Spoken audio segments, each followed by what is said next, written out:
All right, so our next book that we're going to be talking about is Savage Hawkman.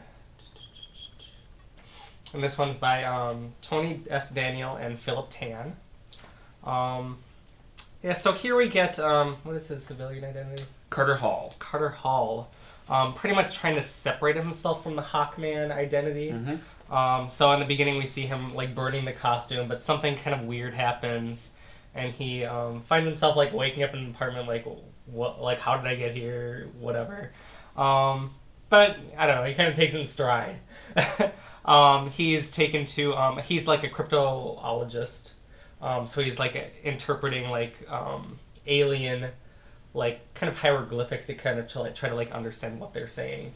So he's going to this place where there's like an archaeology type of facility where they uncover alien spacecrafts and try to just figure out what they are and stuff. So he's coming to look at the spacecraft, and it ends up there's some hostile beings that were in the spacecraft that start attacking them. Wouldn't you know it? Yep, and we also see that the Hawkman costume power or whatever is kind of like in him now. So it kind of like comes out of him. He starts to feel a burning, and it kind of comes out of him as he's battling these creatures. So I mean, it was a pretty straightforward, I feel like, superhero book.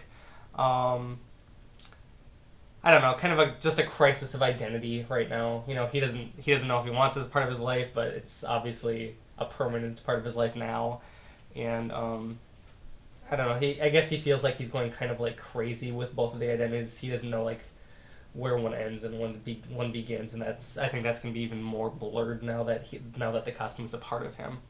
But I don't know. It was pretty straightforward. I thought the art was it was decent. It was kind of like, I don't know, like sketchy. But some cool looking creatures that remind me a lot of Venom. Right. The aliens. I don't know. I mean, it was a decent first issue, but nothing that really blew me away, I feel like. Yeah, that's kind of how I feel about it. I thought it was pretty good. The way this book is structured, so you've got Hawkman at the beginning basically giving up on being Hawkman. Carter Hall, who there's been many different origins for Hawkman and many different incarnations of Hawkman over the years, but in this, we've got Carter Hall, apparently human, completely cynical, not wanting to be Hawkman anymore. He burns his Hawkman suit, which is made out of the mysterious nth metal, which allows him to fly and gives him all his powers. He attempts to destroy this in the very first scene. This big kind of fire comes up and kind of consumes him. Then he wakes up in this warehouse, as you mentioned. It opens that way. So and he doesn't really know what happened, right? He's apparently unscathed. And then it's a while before we get to the end where the Hawkman armor comes out of his body and we see that he's bonded with it in a new way. Because the book is structured that way, it built a lot of tension between that initial scene and then the appearance of Carter Hall as Hawkman at the end of the book, because something has happened to Carter Hall, right? After that initial scene and he wakes up in the warehouse. And you're wondering, wow, what is the new Hawkman going to look like? What form is this new Hawkman going to take? So the story is structured to kind of build a lot of curiosity about what happened to Carter Hall in the woods and what the new Hawkman will look like. But ultimately, the new Hawkman is not really that different than the classic Hawkman. I mean, really the only difference is that, okay, the armor, instead of something he puts on, now comes out of his body. But at least as far as we can see in this first issue, and I'm sure there will be more consequences later, it's just basically still Hawkman. It's the guy with the bare chest and the wings and the mace. So that, in a way, was kind of a disappointment. If they had, made less of a meal of kind of building up all this tension and just told a straightforward Hawkman story, I probably would have liked it a little bit more. But I kind of found myself wishing they had pushed it a little bit more as far as the new Hawkman. I was kind of thinking, is it going to be some weird, like, horror monster version of Hawkman, or, something a little bit more interesting than just the regular Hawkman, who is a cool character.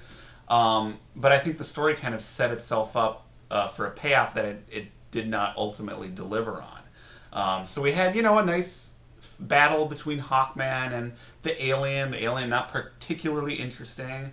So yeah, ultimately it ended up just kind of being a decent Hawkman book. I guess I didn't have expectations. I just kind of figured that Hawkman would just be bonded to him and come out. I didn't really think that would be any different.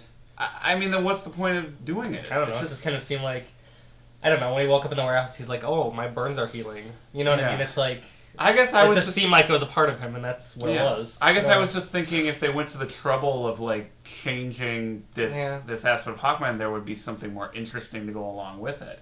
And I actually suspect that there will be further in the series. Mm-hmm. But, yeah, it's basically, okay, instead of putting on his suit, the suit comes out of his body.